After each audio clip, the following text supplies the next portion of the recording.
guys, here at Whisky, here at the 2018 SHOT Show. We came over to the CZ Custom booth to talk to none other than Angus Hobdell, Mr. Olympic shooter here. So, Angus, we have guys in California. They have guns, they buy the SPO1s, they buy the regular single actions, but they're really far from a shadow. And the shadow's where you want to be.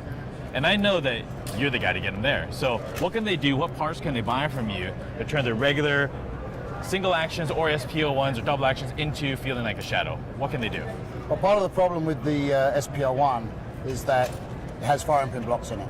Firing pin blocks can be smooth, modified, lightened, but there's always going to be that drag from the firing pin blocks. So the simplest way is to actually take them out. Take the firing pin blocks out, put a spacer in, or put a bigger sear in, and then you basically have a shadow by the time you put a competition hammer in it and respring it.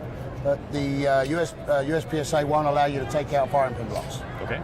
So then your option becomes re-sliding the gun. So if you were to take an SPO1 shadow slide and put it on an SPO1 gun, it would become an SPO1 shadow by the time you do the trigger work. Oh, very nice. That assumes that you can buy that slide. Yes. But for a non-competing shooter, taking the firing pin blocks out is going to create a similar feel.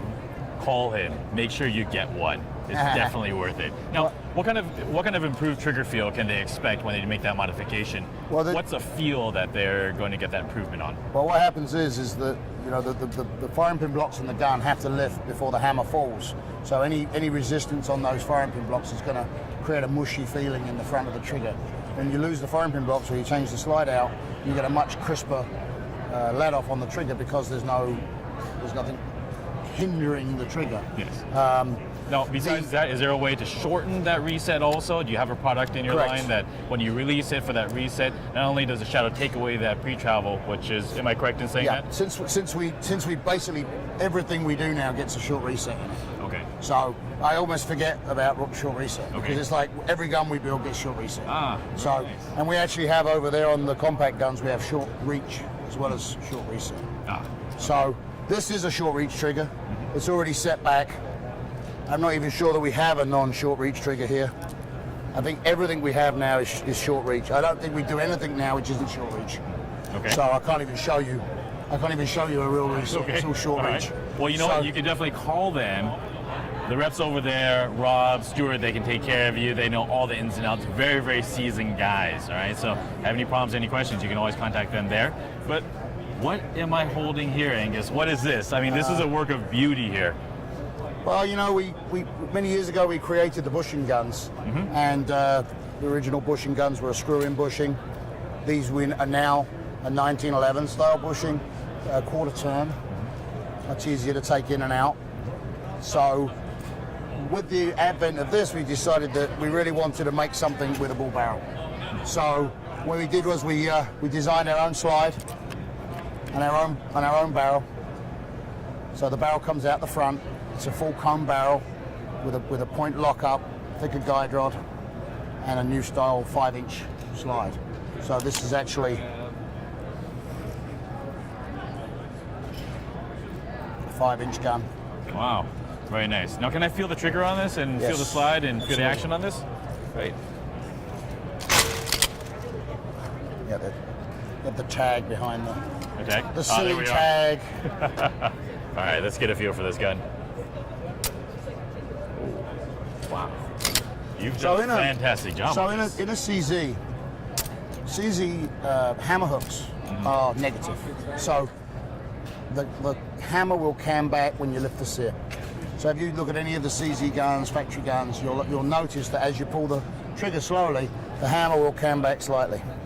What happens is if you go ahead and trim the hooks, you end up with internal geometry problems, which more filing to fix. I tried that. Full auto gun is not allowed. On the comp hammer, what we did was we raised the plateau, the sear bed, and left the hooks where they were.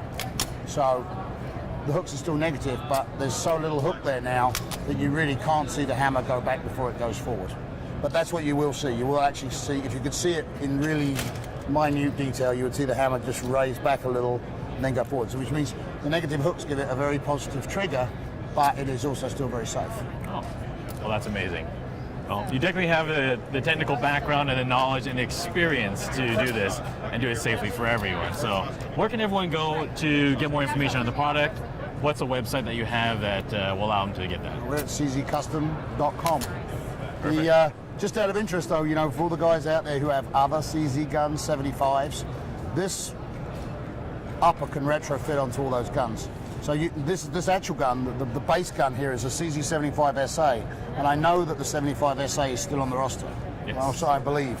You can't buy one, you can't get one. They're out of stock everywhere, but it is still on the roster. So you did this just for us. Yeah.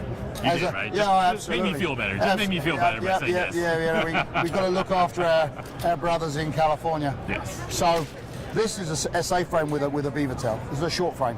So there is a modification that has to be done inside the frame to fit this on there, which we're happy to do. So, and it can be done on a 75B, a 75 stainless. It can be done on any one of the 75 series. You could even put it on a compact if you wanted to. Oh wow, that's amazing. Then, just to show you that, we actually did one on a tactical sport. So the tactical sport is actually legal for California, and this is a little bit shorter, so we cut the frame back. This one I think is either tungsten or titanium. I think it's tungsten, this one, and it has the big safety on it. So this is a tac sport, a legal gun in California with a bull barrel upper on it.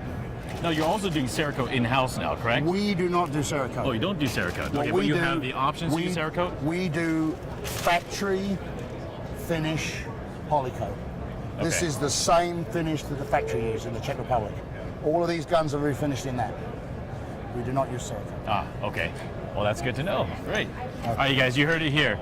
Angus and his team are doing things just for us in California. All right, go check him out, give him a call, check out the website. We'll see you later.